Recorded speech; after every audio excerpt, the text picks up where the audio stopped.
Well, the Middle East has been a challenge for Mr. Blair, both during and after his time as Prime Minister. But he was to score resounding success when he reached, in 1998, a deal for peace on the Good Friday Agreement, ending almost 30 years of deadly conflict, killing more than 3,000 people in Northern Ireland. We asked him if there was a case to be made for exporting that model of peacemaking to the Middle East. I mean, there are certain things in common, certain things that are very different. But essentially, we were able to come to a framework agreement in April 1998, as you say, but then it took us another 10 years, really, to put the different elements of the peace process in place.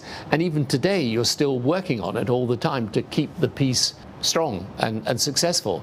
And I think the Israeli-Palestinian issue is a lot more complicated, but in essence, it's still the same in the sense that you need a framework agreement where the Israelis genuinely feel that they're secure, that they're not going to get threatened, as they've just been from the attack in Gaza, and the Palestinians feel that they are going to be able to govern themselves without, as there is on the West Bank, and of course as there is now in Gaza, the constant Israeli presence, and the absence of Palestinian freedom to be able to live their lives in the way that they want. This was in your earlier book, A Journey, in which you said truth was stretched to the point of breaking in order to reach a settlement on peace in Northern Ireland. I believe the phrase constructive ambiguity gained parlance largely because of the success of peace in Northern Ireland.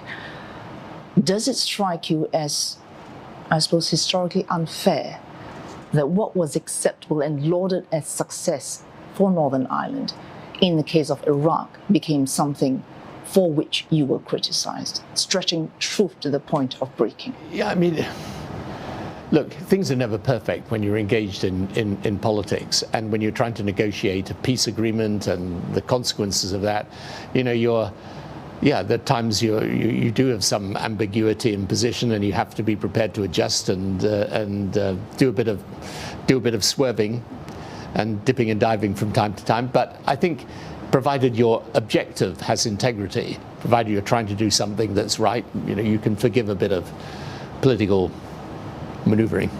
Was there any employment of constructive ambiguity in terms of convincing the House of Commons and the British people that it was right for the UK to intervene in Iraq? In Iraq. No, that was a clear decision post 9/11. My view was that Britain had to be with America, and that we had to deal with the threats in the Middle East, and Saddam Hussein was one of those threats.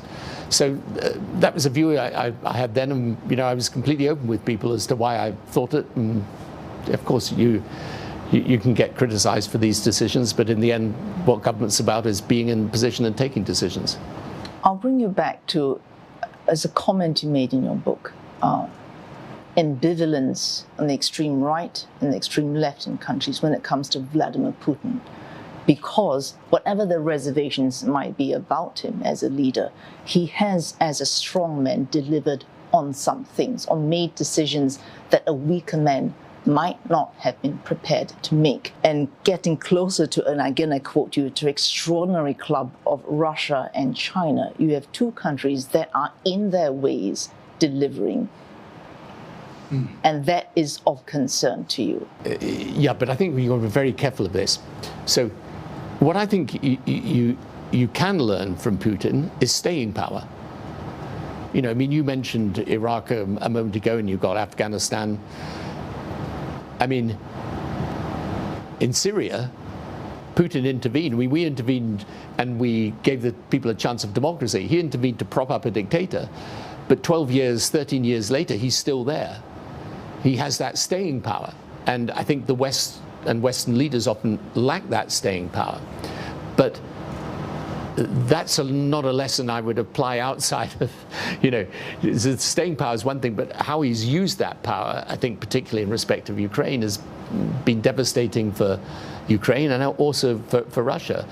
Likewise with China, yes, there's a strong leadership there, But I still think it would benefit from being open to challenge and to a way of governing that would allow different views to be held.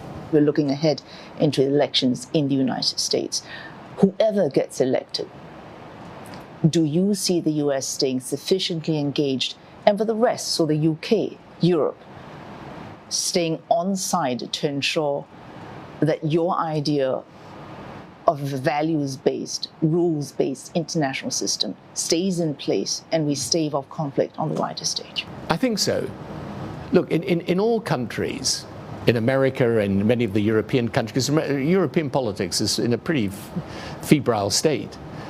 And in the UK, obviously, we've been through some very difficult times and Brexit and all of that. So I think in all of the countries, there's